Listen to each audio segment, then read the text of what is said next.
या कहीं से भटक कर वो आ रही हैं। तो मैं देख रही हूँ कि मैं और मम्मी मिल रहे हैं। तो मैंने कहा ऐसा क्यों दिख रहा है मुझे।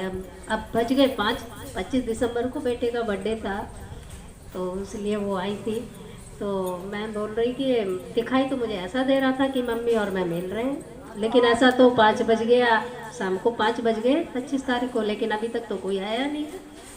वैसे मैंने बोल रखा था कि आप आना, सभी को बोला था, भाई को, भाभी को, सभी को, बहन को भी बोला, लेकिन कोई नहीं आया। तो फिर कहते हैं ना, इंतज़ार ख़त्म हो जाता है, तो फिर ऐसा लगता है कि अब कोई नहीं आया। लेकिन मैं जैसे ही ऊपर गई वैसे ही मम्मी और भाई आए। तो मैंने कहा यही दिख रहा था।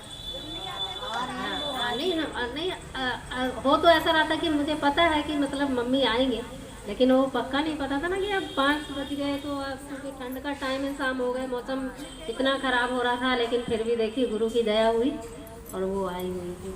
तो बहुत अच्छा लगा कि हाँ, तो ये कहते हैं ना कि जो हमें गुरु का हम काम करेंगे तो गुरु हमें कुछ भी होता है तो हमें पहले से पहले ही समझ में आने लगता है कि हाँ।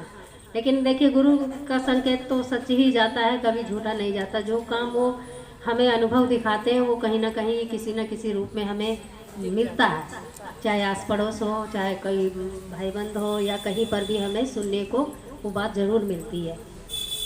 जब से तो हम गुरु को अपना माने हैं, जब ही से तो ऐसा हो रहा है ना। ये पहले कौन जानता था कि हमें कोई अनुभव भी होता है और ये क्यों हो रहा है। लेकिन कुछ भी हो जाता था तो बस आपस में यही रहता था, सारे दिन उसी में लगा रहता है, ऐसा क्यों हुआ, ऐसा क्यों दिख रहा है, ऐसा क्यों। हम एक दूसरे से बताते भी हैं कि हमें ऐसा क्यों हो रहा है। लेकिन अब ऐसा हमारे को नहीं होता, क्योंकि हम गुरु से जुड़े हैं और गुरु ही जाने की क्या है ये चीज़ें। तो गुरु अच्छा ही करते हैं, जो भी करते हैं वो सब गुरु ही करते हैं। आइए रजनी गुरु बहन मंचा सिंह होंगे।